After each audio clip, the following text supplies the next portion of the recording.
Hello, everybody. Welcome to this TED Talk. My name is Luis Garcia, and I am here to present you language learning, culture, and physical movement, the new holy trinity of language learning. Now, let's start with why these three concepts. Language learning is such an important thing for students to learn a new language. It gets them ahead in life, and it benefits them greatly. Greatly, students' cognitive levels go above and beyond from a normal student that only knows one language. Now, when it comes to language learning, I believe incorporating culture and physical movement greatly benefit the procedure that students go through in learning a new language. But why is it significant to me? It is significant to me because I am on my fourth year of secondary education. I am majoring in Spanish and minoring in phys ed. And throughout the 4 years, I have done extensive research and done a lot of practice on how to teach students properly, how to teach students a new language, and how to get the students movement in class. Now, why is it going to influence me as a teacher? It's going to influence me greatly in the fact that I'm going to want to incorporate culture because it motivates the students, it motivates them to learn a new language, and it motivates them to learn and learn about other people and just become intercultural competent. It is also going to influence me in getting the students to move around, to not just sit on the desk, and to incorporate some of that culture that the Spanish language and the Latin American cultures have incorporated into their culture. The Latin American culture, the Spanish language overall, is a very expressive language. It incorporates body movement. It incorporates expression that is so vital to the language. And how is this going to develop me to be a second language teacher? Now, to start, incorporating culture and physical movement is going to develop me to be a second language teacher that involves a lot of movement, as I mentioned before. I'm going to want to involve all the body movement that the culture has so in depth in the roots. And it's important because students will learn better through this process.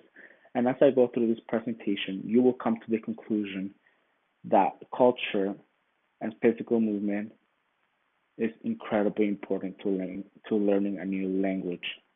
And you might think that is the new holy trinity of language learning. Now, for other schools, for other teachers that are watching this video, I encourage you to take into account that students spend about 8 hours of school just sitting down on their desk. Second language is not a core subject. It should be for students to incorporate new knowledge, to have fun while performing the new language, to have fun while learning the new language.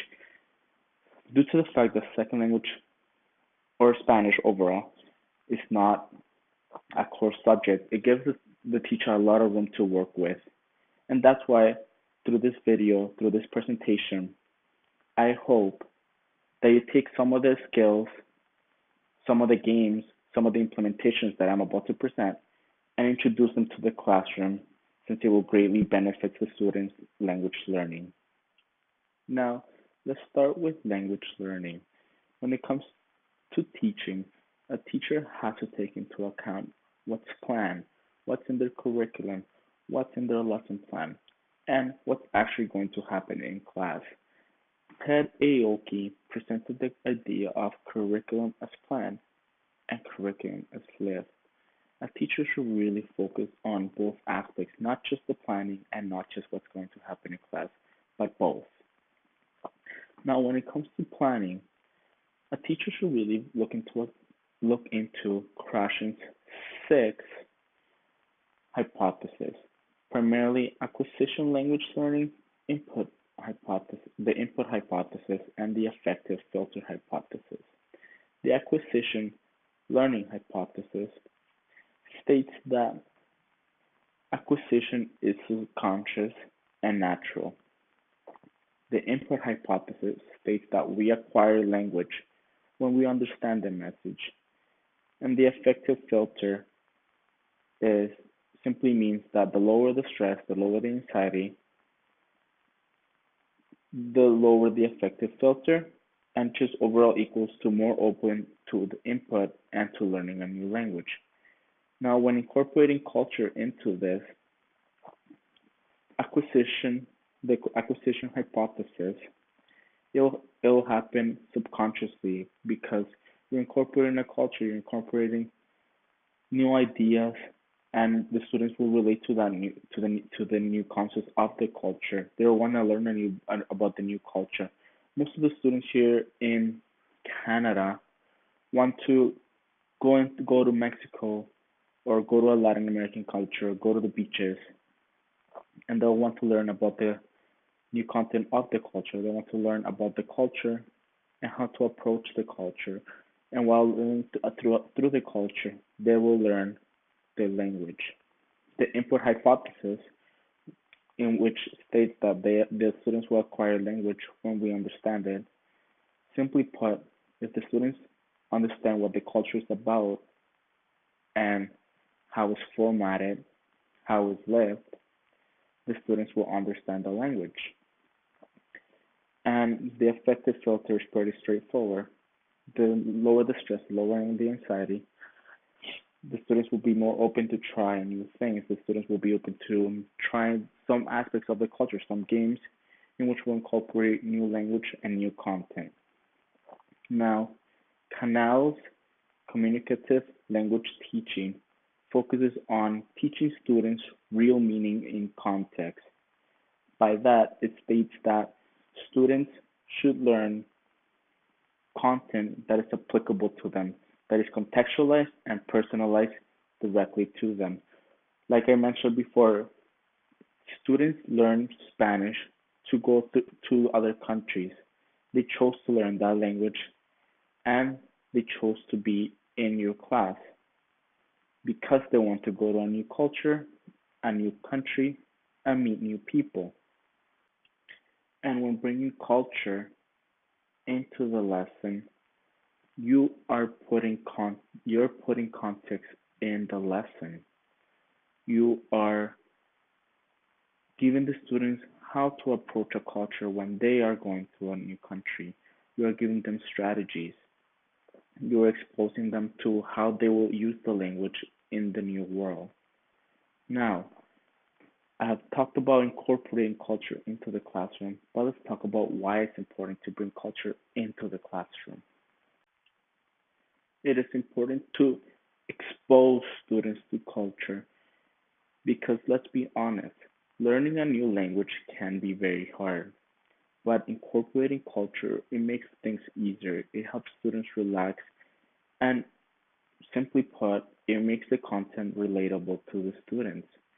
It strengthens any student's sense of belonging in an educational system, and that can only serve them to equip them better to succeed in life.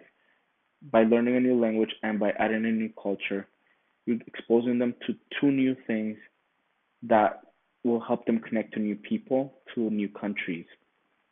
And simply put, educational institutes were developed to give people the skills and knowledge they would need in the real world. Learning a new language and learning about other culture makes the students be interculture competent. They will be able to connect with other cultures. They will be able to understand other cultures and they will just succeed in life overall.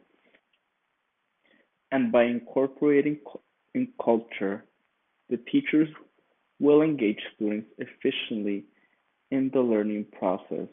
By incorporating and exposing the students to culture, it will break down the barriers and overcome stereotypes that students are exposed to daily. It will create an environment of understanding and perspective building. Now, we live in a world where a role model, a leader of a country, calls an ethnic groups rapists and murderers. Unfortunately, children and students are exposed to this by a teacher incorporating the culture into a classroom, into language learning, it gets rid of the barriers created by that individual. For example, when the aforementioned leader called out those names, a song called Despacito came into the world and exposed everyone to a positive look on a culture. And that's the power of culture. That's the power of what culture can do to the world. It removed the barrier. It removed the stereotyping. It removed the negative aspect that society had due to the leader. And that's what a teacher can do. It can just easily expose students to a culture. It can expose them to some dancing, to some singing, to some songs, to some games. And it can have such an impact on the students. Now, let's talk about how to incorporate culture with physical movement into the classroom. Now, incorporating culture and physical movement in the classroom is as simple as putting a YouTube video, a song per se, and have students dance to that song. For example, putting Danza Kuduro by Don Omar gives the students, gives everybody a command for them to do. Move around their hips and put their hands up, and such like and such things. Now, some Salvadoran games that one can incorporate that involves culture and body movement are Chancha Valancha, which is a game where students will make a whole line, and one of the students will come out of the line and start singing Chancha Valancha, hojita de laurel, me ha dicho una señora que sin hijos tenés. Now, the rest of the students that are in the line will sing, aunque tenga, ninguno te daré, aunque tenga, ninguno te daré. Now, when the rest of the students are done singing that, the student that stepped out of the line will start running towards the students, tagging them, and once they're tagged, they will join him or her into tagging the rest of the students. Another game is A la Víbora de la Mar, which is two students will make a bridge together, and the rest of the students will form a line and go through that bridge. Now, while they are going through the bridge, the students that are creating the bridge will sing A la víbora, víbora de la mar, por aquí quieren pasar. Los de adelante corren más y los de atrás se quedarán. Tras, tras, tras. Campanita de oro, déjame de pasar con todos mis hijos, menos los de atrás. Tras, tras, tras. Now, when they're done singing that, the persons in the bridge will pull down their hands and trap one of the students that went through the bridge. And once they do that, the person that's stuck in the bridge will say, "Será sandía, será melón, será tu tata que está pelón." And once the student is done singing that, the students that made the bridge will either be sandía or melón. They will choose which one they want to be, and the student in the middle will either choose sandía or melón. Once they choose sandía or melón, they will go to that team, and then the whole process starts. The students will start up singing again, and they will go through the bridge, and the people will trap a person, make them choose a team, and once everybody goes through the bridge and picks a team, the students will start doing a tug of war, and whoever falls to the students' team will win. So, for example, I'm Sandia, and I'm gonna pull Melon with all of my team members, and with all of my team members, I'm gonna pull some Melon with their team members, and because I pull so hard, they come to my side, and I win. Now, all of the games I mentioned are very simple, and it introduces them to a lot of content. For example, the song I mentioned before, Danza Kuduro, it exposes them to the culture of Brazil. It exposes them to the richness of what they have to offer, and it gives them the vocabulary for commands like levanta la mano or shake your hips that's in the song. So they're learning through dancing. And the songs I mentioned, A la Vibra de la Mar, it gives them the vocabulary of sandia or melon, which are fruits. And the student and the teachers can use this vocabulary to bring some fun into the language, into language learning, or and like the game I mentioned before, Chancha Balancha, it exposes them to niños, to kids. So niños and kids, that's new vocabulary they can learn. So like I mentioned before, the teacher can use all of these games to have some fun in the language and expose them to the culture. By doing this, they are moving. They are not standing, they are not sitting down and being bored and just falling asleep in class. But why body movement? Why can't they just sit in class?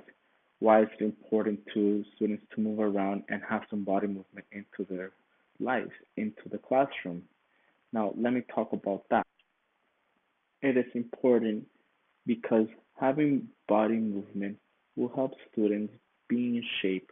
We live in a world where obesity is a huge issue, and Green stated that implementing different kinds of sports, different kinds of activity will help students get locked in into having a healthier life and will help them overall be healthier in the future. Now, by incorporating the games I mentioned, they're not traditional sports. So you're exposing them to new culture, new movement, and like Green stated, it will help them be locked in to having a healthier life. Now, it is also important because having students move around, it is documented that having students participate in daily physical activity will help them achieve better grades. Truss and Van der Waals stated that physical activity and fit youth are more likely to have better grades and test scores than their inactive counterparts. So having students move around in your classroom will not only help them in the classroom, in your classroom, but in other classrooms as well.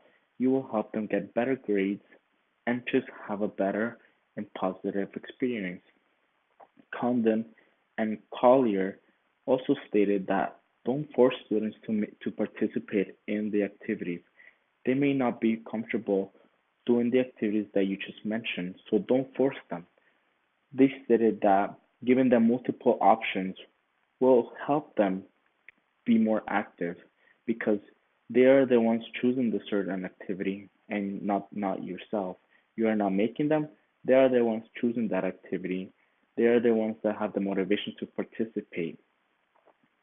With that being said, physical activity, in my perspective, is incredibly important for when learning a new language.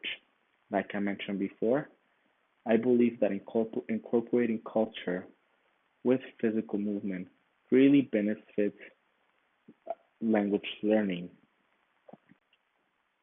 So I hope through this presentation on how to incorporate culture and everything it has to offer, along with physical movement, will greatly impact the way you view standardized teaching and maybe bring in some methods that I explained, that I talked about into the classroom, which I believe will greatly benefit your student.